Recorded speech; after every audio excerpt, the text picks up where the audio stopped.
coow li di continuer wéy ginnaaw génnu Badara Gadiaga émission jàkkaarloo am kàddu yi nga xam ne yëkkati na ko teg ko ci kaw Amadou Ba bu Pastef ñoom ñaar nag dañoo waxtaan ci li nga xam ne moom moo jëm ci loi interprétative bi Amadou Ba bu Pastef ñëw di défendre proposition de loi bi nga xam ne dugal na ko ngir ñi daal di am lu ñu soppi ci loi d'amnistie am Badara Gadiaga nekk le chroniqueur d'accord ci waaye nag am na kàddu yoo xam ne yi nga xam ne yëkkati na ko teg ko ci kaw Amadou Ba ñu bëri jàpp ne saaga la waaye mu ngi naan kaan ci biir émission bi waxoo dëgg dem nag ba am kàddu yi nga xam yëkk na ko loolu nag mu metti bu baax a baax Pastef ak le parti au pouvoir ñëpp ñi nga xam ne actuellement ñoo ngi ci biir dëkk bi di am kàddu wala gis-gis yi nga xam ne gis nañ ko boobule mbir loolu nag mu ngi xewoon vendredi passé ci émission jàkkaarloo Pastef ñoom ci benn communiqué bi nga xam ne nii génn nañ ko ñoo ngi interpellé Sénéra correct ñoom tamit ñoo ngi menacé ne nañu compté nañu vraiment saisir li nga xam ne moom mooy la justice ngir loolu mën na jeex ci texte bi nga xam ne ni Pastef bind na ko ñoo ngi ci gis oui à la liberté de presse non aux injures publiques loolu nag tax ñoom ñu mer ba futu keneen ki nga xam ne tamit daal dinay génn wax ci yooyu la kàddu di Moustapha Diack Sarré nekk le porte-parole du gouvernement moom moo ngi naan lors de l'émission jàkkaarloo bi diffusée sur la TFM le vendredi 21 mars 2025 un chroniqueur a tenu des propos irrespectueux envers le premier ministre monsieur Ousmane Sonko ainsi que l'honorable député monsieur Amadou Ba. Je condamne avec la plus grande fermeté ces mots déplacés et irrévérencieux, voilà, qui ne saurait en aucun cas être justifié par la liberté d'expression. Moom ba tey di Moustapha Diack Sarré mu ngi continuer ci biir texte bi. Il est inacceptable que le groupe médiatique GFM ait laissé passer de telles invectives sans interruption du chroniqueur sur le moment ni excuse après l'émission. Toujours le porte-parole du gouvernement moom mooy continuer ba tey ci publication bi nga xam ne def na ko di ñaawlu kàddu yu Badara Gadiaga daal di yëkkati une attitude aussi légère et aussi peu professionnelle et tout au moins contraire à la déontologie journalistique et au rôle que les médias doivent jouer dans l'élévation du débat dans l'espace public où les idées priment sur les attaques personnelles. Loolu nag ki ko daal di xamle moom mooy Moustapha Diack Sarré nekk directeur de l'école du parti Pastef daaray Cheikh Anta Diop. Loolu nag wax naa ko léegi judd na ginnaaw kàddu yi nga xam ne ni Badara Gadiaga daan na ko yëkkati ci émission jàkkaarloo teg ko ci kaw Amadou Ba nekk le député Pastef. Tamit ki nga xam ne ni moom mooy Amadou Serif Diouf nekk secrétaire d'État au Sénégal et de l'extérieur nekk tamit secrétaire national aux finances du Pastef moom tey li nga ko doon invité c'est émission info matin sur TFM moom nag dafa daal di décliner boobule invitation di exiger des excuses publiques de la part de TFM wala sax GFM du groupe Futurs Médias. Mamour gis nga coow li nga xam ne ni am na ginnaaw émission jàkkaarloo bi nga xam ne ni Amadou Ba nekk le député Pastef demoon na fa am jokkalante kàddu moom ak ki nga xam ne ni moom mooy Badara Gadiaga ba ay saaga daal di fay jub ñu bëri nag di ñaawlu loolu. jërëjëf Abdourahmane jërëjëf si ponk bi nga xamante ne moom nga indi. ci bile waxtaan. muy polémique bi nga xamante ne amoon na ci émission bi di quartier général vendredi bi. spécial jàkkaarloo. ñu doon dalal ay chroniqueurs waaye tamit recevoir ci bile jotaay l'honorable député ki nga xamante ne nag moom mooy Amadou Ba. xam nga dafa amoon ay jotaay yoo xamante ne amal nañ ko fii ma ne la am na ay nit yoo xamante ne dinañu toog ci plateau wax nga xeeb leen. am na ci ñoo xamante ne dinañu toog wax nga naw leen. mais d'abord je commence à damay ñëw sur la personnalité de Amadou Ba. C'est la première fois ñu gis sax mu waxee ci benn ton bi. mais dans son discours dans ses propos dans ses analyses c'est quelqu'un de très posé. nekk na tamit koo xamante ne suy wax lépp rek. daf koy teg sur des bases très claires. ma toogaat benn jour fii bés ma ne la am na ñoo xamante ne dañuy toog ci plateau xaste saaga jël ay kàddu yoo xamante ne kenn mënu ko expliquer. exposer ko. léegi nag dafa am mbir boo xamante ne foog ñu waxtaanee ko. parce que avant may ñëw sur la responsabilité partagée damay ñëw sur la prise de responsabilité. maanaam une personne doit être responsable. lu toll ni émission quartier général. ñu koy seetaan mu am audience ñu nekk ci weeru koor man gëm naa ne que tey jii soo recevoir une personnalité boo xamante ne député la ci biir hémicycle bi ak nu mu mënti demee nga jox ko kër nga jox ko cër c'est-à-dire bi mu commencé ci ay kàddu daf ne carrément il a dit des contre-vérités. Mënoon na continuer foofu. yem foofu. mënoon na continuer foofu parce que on est dans un débat. et léegi imaginez à la place de Amadou Ba. ñu jëloon beneen personnalité boo xamante ne moom du nangu. benn personnalité jël yenn kàddu yi di ko tekki ci fi kawam. mënoon demee ne day am une autre tournure. est-ce que yaa ngi comprendre. léegi nag Badara Gadiaga. nous on n'est pas là pour faire la morale wala def leçon à qui que ce soit.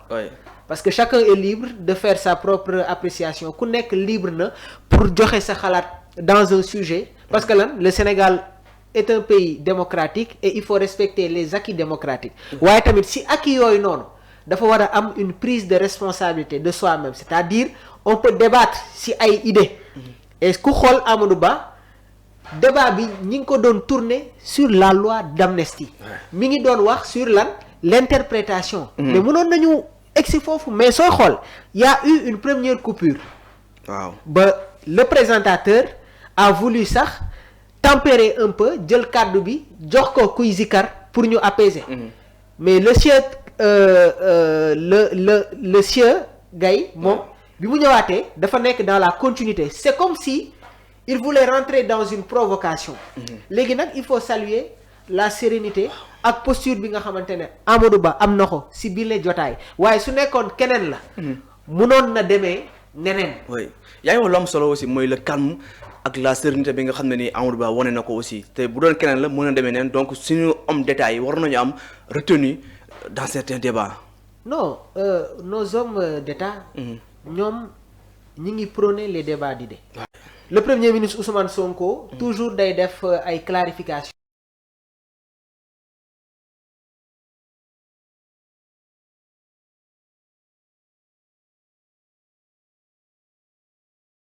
Actualité bien donnée. Depuis quelques jours on est en train de débattre sur l'actualité bi di tourner sur l'abrogation de la loi d'amnistie. Le député ñëw moom indi une loi interprétative mais nañu yam ci loolu léegi nag chacun est libre de donner ton propre point de vue c'est la réalité mais man ce que je peux pas comprendre mooy ay kilifa toog sénégalais yi di la seetaan nga jël ay kàddu yu ñagas di ko exposer sur ce plateau là léegi nag je pense que sur la responsabilité partagée si benn côté damay d'accord ak li Bouba Ndour wax waaye nag si beneen côté bi moom mi nga xamante ne moom mooy directeur programme bi am na fu émission foo xamante ne que su fa tollee da nga koy stopper c'est-à-dire le sieur quand il a commencé à faire des injures le présentateur doit immédiatement stopper cette émission là parce que yow tey jii nii soo fi invité nit mu yëkkati ay kàddu di ko wax premier ministre di ko wax une personnalité étatique yow en tant que présentateur di nga ko remettre à l'ordre s'il continue dans cette lancée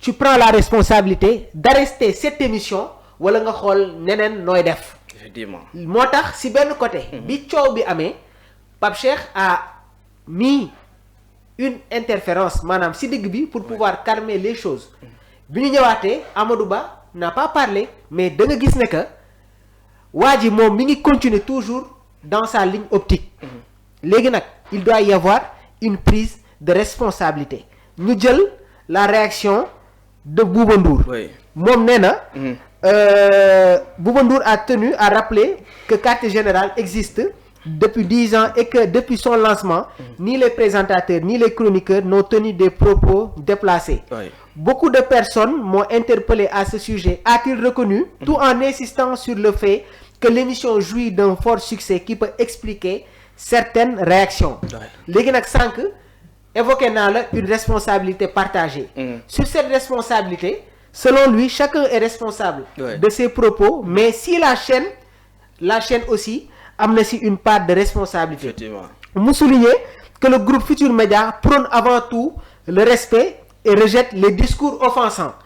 Le propriétaire du groupe n'a jamais aimé les insanités, il est souvent attaqué mais il ne répond jamais aux provocations, a-t-il ajouté. Dans ses propos, il a bien dit, il a souligné que le groupe Futurs Médias prône avant tout le respect et rejette les discours offensants. Il y a eu un discours offensant, mooy waa ji bi mu commencé di répéter des mots ay injures sur cette personnalité là dañu waroon sentir une touche pour stopper ces propos. Effectivement.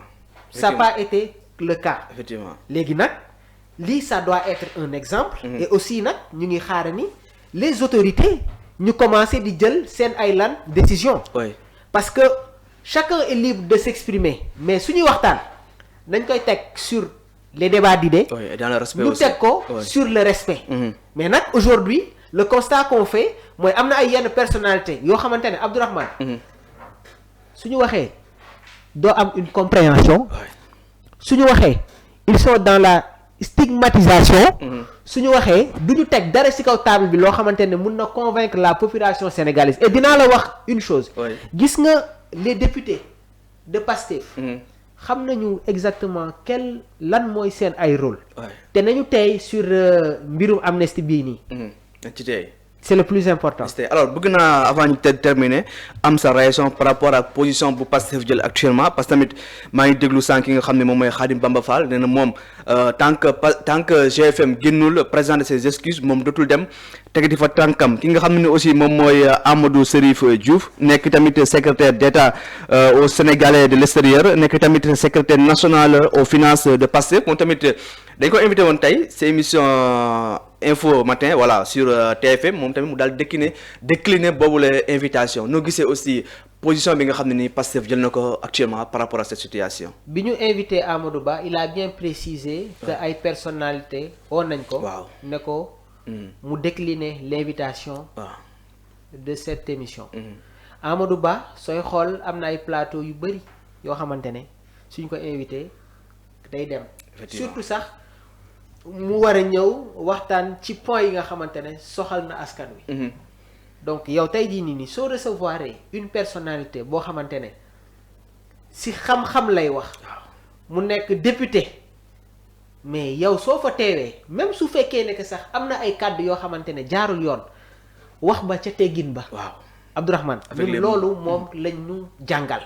léegi nag je pense que l'État doit prendre ses responsabilités parce que am na ay nit yoo xamante ne aujourd'hui am nañu ay problèmes avec la justice sénégalaise. am na ñaari personnalité yoo xamante ne ay fan yi ñu génn je t'avais posé la question ma posé la question. ne la lan mooy les motifs de leur convocation de leurs arrestations.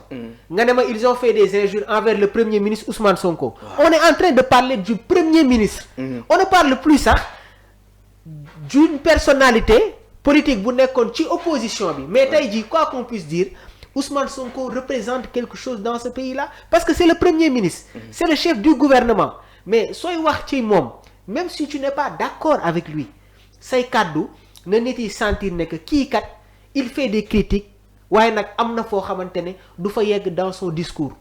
Abdourahmane dafa am régime boo xamante ne daf fi nekkoon néew ma la saaga. waaye nga ñàkk d'accord ak ñoom sax. jàpp nañ ci ay nit. yóbbu leen tëj leen ci ay kaso. y a trop de laisser-aller actuellement dans les plateaux yow xam nga ci dara man xam naa ci dara ki ñuy seetaan moom xam na ci dara. donc léegi nag day baax ñun ñi nga xamante ne tey jii nii nous ne sommes pas peut-être des professionnels. dans ce que nous faisons. mais ñun am nañu une responsabilité concernant le traitement de l'information. donc la prise de responsabilité commence par nous-mêmes. c'est-à-dire on doit avoir une autorité des directives yi nga xamante ne dañ koy teg si suñu liggéey waaye tamit ki nga xamante ne moom mooy ñëw toog ci bile plateau mu xam ne que am na ay kàddu yoo xamante ne waruñu ko yëkkati fii nii ñu toog est-ce que yaa ngi dégg donc nañu revenir un peu à la raison. C'est intéressant. Que les hommes politiques sachent raison garder waaye tamit que les acteurs politiques qu'ils sachent raison garder chacun est libre d'interpréter de donner son point de vue sur l'actualité du politique parce que ça concerne le Sénégal waaye nag suñ koy wax ñu teg ko ci xam-xam teg ko ci ay idées léegi nag après ñu xaar ni les dernières conclusions mais arrogance yu xuwaate rëy làmmiñ li ngay wax amul benn njëriñ nga bëgg a nekk fii di sonal sénégalais ça n'a aucun sens nañu revenir à la raison chacun est libre de s'exprimer si ton bu la neex yow tu en sais quelque chose man xam naa si dara mais par contre nag dañuy jox cër ñi nga xamante ne bàyyi nañu seen lépp jël nañu seen temps di ñu seetaan et le résultat dañ si war a sentir un bénéfice bi lan mooy ki nga xamante ne toog na këram di déglu Mamour mii di wax à la fin mu xam ne que kii li muy wax nii teg na ko si lu leer nañ c'est le plus important. c'est le plus important en tout cas mbir mi mu ngi bëgg a bëri parce que ñu bëri actuellement teg nañ leen loxo wala sax tegoon nañ leen loxo yaa ngi koy wax léegi si bu mel ne Adou Gningue Moustapha Diakhaté Adama Fall Moustapha Sarr bëri na ñi nga xam ne way ay saaga premier ministre te saaga yi bëri yoo gisee premier ministre lañ koy jox donc tamit c'est le moment vraiment ñu arrêté yaa ngi koy wax léegi dafa bëri la si aller ci côté média bi tout donc tamit nañu revenir à la raison ñu xam ne tamit saaga fajul dara mun nga bañ a d'accord ak nit mais nga indi say argument vraiment indi say li nga bëgg nii mooy sa xalaat nga daal di koy teg sur la table donc on discute ci li nga xam ne moom mooy débat d'idées en tout cas c'est le moment que la justice def liggéeyam par rapport ak li nga xam ne moom mooy saaga yu nga xam ne ñoo ngi koy noté sur l'espace médiatique pour ñu arrêter ko une bonne fois pour toutes.